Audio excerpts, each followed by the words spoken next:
রথযাত্রা লোকারণ্য মহা ধুমধাম, ভক্তেরা লুটায় পথে করিছে প্রণাম। পদ ভাবে আমি দেব, রথ ভাবে আমি, মূর্তি ভাবে আমি দেব, হাসে অন্তর্যামী। নমস্কার বন্ধুরা, আষাঢ় মাস এলেই আমাদের চারপাশে চেনা প্রকৃতিতে এক অদ্ভুত সাজো সাজো রব পড়ে যায়। কাঁসর, ঘণ্টা, করতালের আওয়াজে মুখরিত হয়ে ওঠে আপামর বাঙালির আকাশ বাতাস। লাখো লাখো মানুষের সেই চেনা লোকারণ্য, মহা ধুমধাম, জিলিপি আর পাঁপড় ভাজার চেনা সুবাস, আর সেই ভিড়ের বুক চিরে এক সুরে গর্জে ওঠা এক মহাজাগতিক ধ্বনি, জয় জগন্নাথ। আমরা সবাই প্রতি বছর রথ টানতে যাই, মেলা থেকে খেলনা কিনে পরম আনন্দে বাড়ি ফিরি। কিন্তু 2026 সালের এই তীব্র যান্ত্রিক আধুনিকতার যুগে দাঁড়িয়ে আজ আমরা নিজেদের একটা প্রশ্ন করি যে এই রথযাত্রা কি স্রেফ কাঠের একটা গাড়িকে দড়ি দিয়ে টেনে নিয়ে যাওয়ার লৌকিক উৎসব, নাকি এর আড়ালে লুকিয়ে আছে অন্য কোনো গূঢ় রহস্য? আমাদের প্রাচীন ঋষিরা এই রথের কাঠামোর আড়ালে মানুষের জীবন, মানুষের ভাগ্য এবং তার নিজের এই রক্ত মাংসের শরীরের এক পরম গোপন মহাজাগতিক শিক্ষা লুকিয়ে রেখে গেছেন। বিজ্ঞান বা সাধারণ ইতিহাস হয়তো একে স্রেফ একটি সনাতন ধর্মীয় আচার বা প্রাচীন লোক উৎসব বলে খাতার পাতায় লিখে রাখবে। কিন্তু আজ আমরা রোমান্টিকতা আর লৌকিকতার চশমাটা একপাশে সরিয়ে রেখে কথা বলবো সম্পূর্ণ একজন জ্যোতিষী আর আধ্যাত্মিক গবেষকের চোখ দিয়ে। আমরা এই পর্বে আলোচনা করব মহাকাশের গ্রহদের ফ্রিকোয়েন্সির সাথে এই রথযাত্রার ঠিক কি অদ্ভুত কানেকশন রয়েছে। আসুন আমাদের মানব শরীরের সেই চোখ খুলে দেওয়া 10টি মহাজাগতিক তুলনা ও লজিকের এক নিখুঁত পোস্টমর্টেম করা যাক। প্রথম পয়েন্টটা হলো, মানব শরীরই হলো আসল রথ। আমাদের প্রাচীন উপনিষদে, বিশেষ করে কঠোপনিষদে একটি পরম সত্য শ্লোক বলা হয়েছে, আত্মানাং রথিনাং বিদ্ধি শরীরং রথমেব তু। এর গভীর সাহিত্যিক অর্থ হলো, আপনার এই যে হাড় মাংসের মানব শরীর, এটাই হলো আসলে সেই মহাজাগতিক রথ। আর এর ভেতরে বসে থাকা যে অন্তরাত্মা, তিনিই হলেন এই রথের মূল আরোহী, স্বয়ং জগন্নাথ। এই শরীর রথের 5টা ইন্দ্রিয় অর্থাৎ চোখ, কান, নাক, জিভ এবং ত্বক হলো রথের 5টি গুণঘোড়া। আর আপনার চঞ্চল মন হলো সেই ঘোড়াগুলিকে বেঁধে রাখার লাগাম। আর আপনার বুদ্ধি হলো রথের পরম সারথি বা চালক। শাস্ত্রের গভীর লজিক বলে, আপনার বুদ্ধিরূপ সারথি যদি মনরূপ লাগামকে শক্ত করে ধরে ইন্দ্রিয়রূপ ঘোড়াগুলোকে সঠিক এবং সৎ রাস্তায় না চালায়, তবে আপনার জীবনের রথ কিন্তু যে কোনো মুহূর্তে অহংকার আর অপকর্মের খাদে উল্টে যাবে। রথযাত্রা আমাদের প্রতি বছর এই আত্মিক আত্মসমীক্ষার কথা মনে করিয়ে দেয়। 2 নম্বর পয়েন্টটা কি? রথ হলো জীবনের প্রগতি ও উন্নতির প্রতীক। জ্যোতিষশাস্ত্রে রথের চাকার এই অবিরাম ঘূর্ণনকে বলা হয় কালচক্র বা সময়ের চাকা। রথ কখনো পেছনের দিকে চলে না, তার ধর্মই হলো সবসময় সমস্ত বাধা ছিন্ন করে সামনের দিকে এগিয়ে যাওয়া। ঠিক তেমনি রথযাত্রা হলো আমাদের জীবনের প্রগতি, সাকসেস এবং ফরওয়ার্ড মুভমেন্টের এক পরম প্রতীক। যাদের জীবনে ক্যারিয়ার হুট করে থমকে গেছে কিংবা ভাগ্যের চাকা কিছুতেই ঘুরছে না, জ্যোতিষের পরিভাষায় তাদের বলা হয় পীড়িত শনি ও দুর্বল মঙ্গল। রথযাত্রার দিন যখন লাখো লাখো মানুষ নিজের ভেতরের সমস্ত নেতিবাচকতা ভুলে এক পরম পজিটিভ এনার্জি নিয়ে রথের রশি টানে, তখন বাতাসে এক তীব্র মহাজাগতিক কম্পন বা পজিটিভ ভাইব্রেশন তৈরি হয়।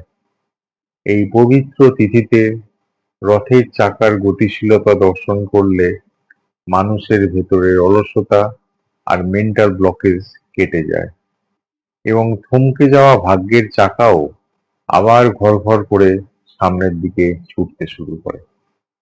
৩ নাম্বার পয়েন্টটা কি? রথের রশি টানা হলো কার্মিক ঋণ থেকে মুক্তি। রথযাত্রায় সবচেয়ে বেশি হুড়োহুড়ি আর আকুলতা কিসের জন্য হয় বলুন তো? ওই মোটা পাটের রশিটা জীবনে একবার ছুঁয়ে দেখার জন্য। আমরা ভাবি এটা স্রেফ একটা অন্ধবিশ্বাস, পুণ্য অর্জনের লৌকিক চেষ্টা, কিন্তু এর পেছনে আছে এক গভীর কার্মিক লজিক। শাস্ত্রে বলে, রথে তু বামানং দৃষ্টা পুনর্জন্ম ন বিদ্যতে। ওই রথের রশি হলো আসলে আমাদের জীবনের কার্মিক সুতো বা কর্মফলের অদৃশ্য বন্ধন।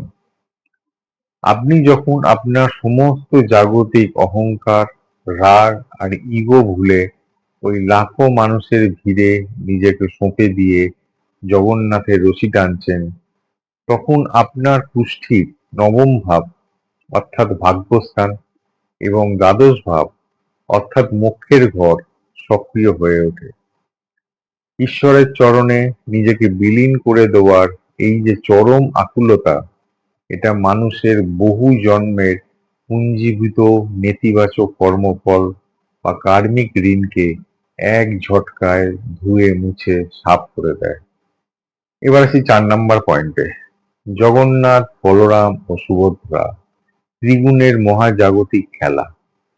রথের ওপর যে ৩ জন ভাই বোন পরম মায়ায় বসে থাকেন, তারা স্রেফ কোনো কাঠের মূর্তি নন। তারা হলেন এই আদি প্রকৃতির ৩টি মূল চালিকা শক্তির কসমিক প্রতীক। মহাবীর বলরাম হলেন আমাদের শরীরের আদি শক্তি, বীরত্ব এবং সহনশীলতার প্রতীক, যা জ্যোতিষশাস্ত্রে পরাক্রমের গ্রহ মঙ্গল নিয়ন্ত্রণ করে। দেবী সুভদ্রা হলেন মায়া, বুদ্ধি, মমতা আর ভক্তির প্রতীক, যা জ্যোতিষে বুধ ও শুক্রের স্নিগ্ধ এনার্জি প্রকাশ করে। আর স্বয়ং জগন্নাথ হলেন পরম চেতনা, আমাদের আত্মা আর পরম ব্রহ্মের প্রতীক, যা বিশ্ব ব্রহ্মাণ্ডের মূল লাইফ ফোর্স বা সূর্য। এই ৩ শক্তি যখন একসাথে রথে চড়ে নগরের রাজপথে বেরোয়, তখন প্রকৃতির সমস্ত তামসিক ও নেতিবাচক এনার্জি ধ্বংস হয়ে চারদিকে এক পরম সাত্ত্বিক ফ্রিকোয়েন্সি ছড়িয়ে পড়ে। এবার আসি ৫ নাম্বার পয়েন্ট, গুন্ডিচা যাত্রায়। মাসির বাড়ি যাওয়া নাকি অন্তরাত্মার শুদ্ধিকরণ? জগন্নাথ দেব যে রথে চড়ে তাঁর মাসির বাড়ি অর্থাৎ গুন্ডিচা মন্দিরে যান, এর পেছনেও এক গভীর আধ্যাত্মিক মেকানিজম আছে। গুন্ডিচা মন্দির আসলে ভৌগোলিক কোনো স্থান নয়, তা হলো মানুষের মনের শুদ্ধ, আদি ও পবিত্র অবস্থা।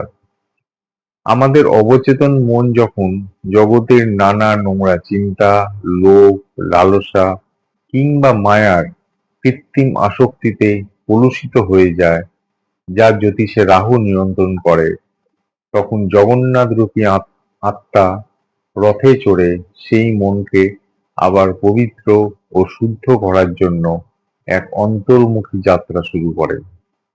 এটা হলো নিজের ভেতরের অন্ধকার থেকে আলোর দিকে যাওয়ার এক মহাজাগতিক যাত্রা। ৬ নম্বর পয়েন্টটা কি? নম্বর হলো রথের কাঠের কাঠামো। একটা বিশাল রথ দাঁড়িয়ে থাকে তার শক্ত কাঠের কাঠামোর ওপর। এই কাঠ যদি নড়বড়ে বা উইপোকায় খাওয়া হয় তবে রথ মাঝ রাস্তায় ভেঙে পড়তে বাধ্য। ঠিক তেমনি আমাদের শরীরের ভেতরের অস্থিতন্ত্র বা কঙ্কাল হলো এই দেহরথের মূল ভিত।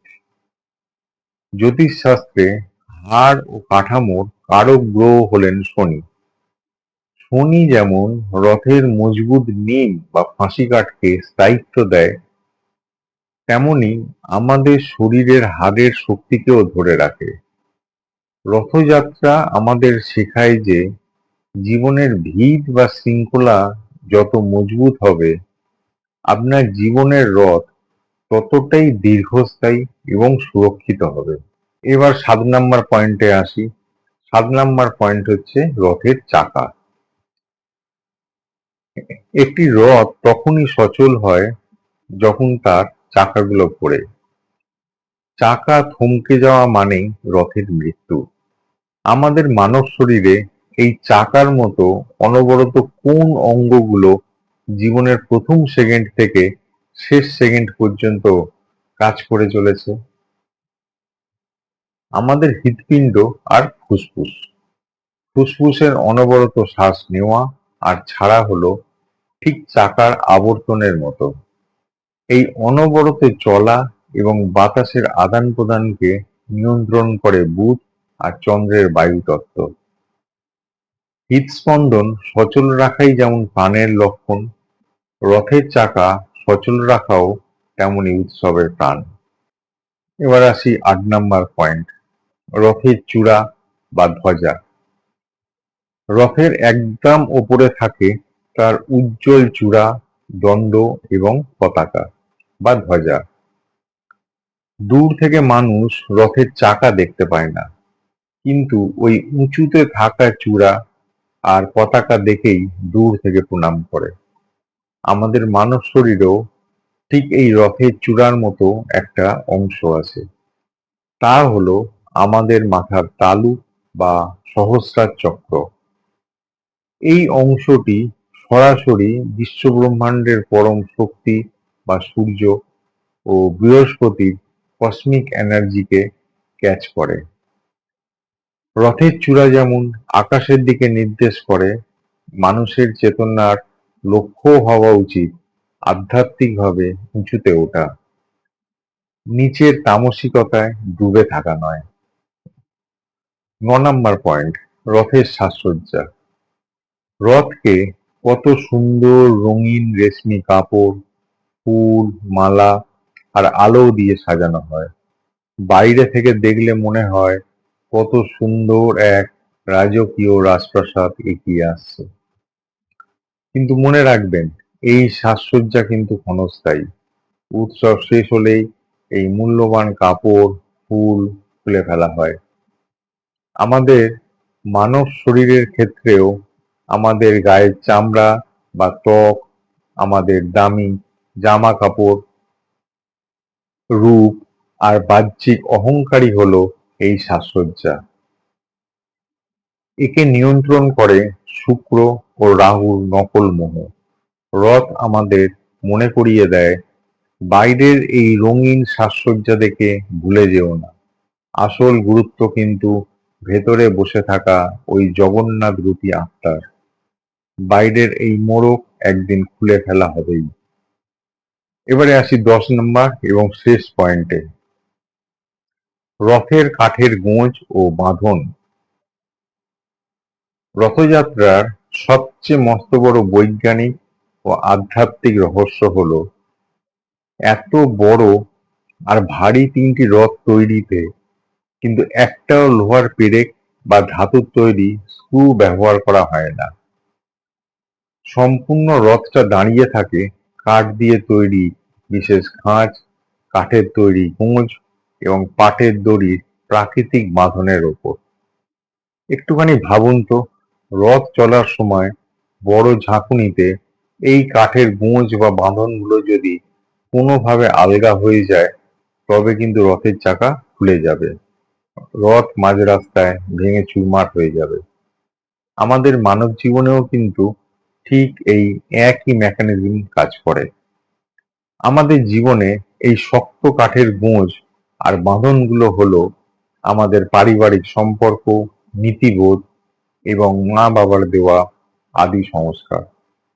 জ্যোতিষের লজিক অনুযায়ী একে নিয়ন্ত্রণ করে পুষ্টির চতুর্থ ভাব অর্থাৎ পরিবার ও নৈতিকতা এবং দ্বিতীয় ভাব অর্থাৎ বংশের শিক্ষা।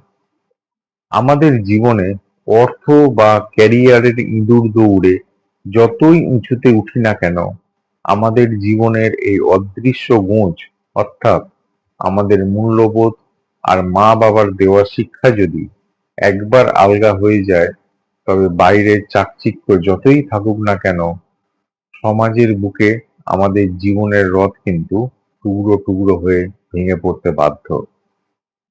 রথ আমাদের শেখায় শেকড়ের বাঁধন আর সংস্কারকে কখনোই আলগা হতে দিও না। তাই বন্ধুরা, এবার যখন রথযাত্রার সেই লোকারণ্য মহা ধুমধামের মধ্যে দাঁড়াবেন, যখন দূর থেকে কাঁসর ঘণ্টার আওয়াজ আপনার কানে আসবে, তখন স্রেফ হুজুকে ভেসে মেলা ঘুরে বাড়ি ফিরবেন না। একটা মুহূর্তের জন্য চোখ দুটো বন্ধ করে আপনার বুকের ভেতরে থাকা সেই আসল দেহরথটাকে অনুভব করুন। আপনার ভেতরের সারথি বা বুদ্ধিকে বলুন লাগামটা শক্ত করে ধরতে, যাতে আপনার জীবনের রথ কোনো ভুল বা অন্ধকারের রাস্তায় না গিয়ে সোজা প্রগতি আর উন্নতির শিখরে পৌঁছায়। রথের রশিতে হাত দিয়ে নিজের ভেতরে সমস্ত টক্সিক অহংকারকে জগন্নাথের চরণে সঁপে দিন। সবাইকে রথযাত্রার আন্তরিক শুভেচ্ছা। নিজের ভেতরের রথকে চিনুন, শেকড়ের সংস্কারকে আঁকড়ে ধরে সচেতন থাকুন, মুক্ত থাকুন। দেখা হচ্ছে পরের পর্বে মহাবিশ্বের অন্য কোনো গোপন রহস্য নিয়ে। ততক্ষণের জন্য জয় জগন্নাথ। নমস্কার।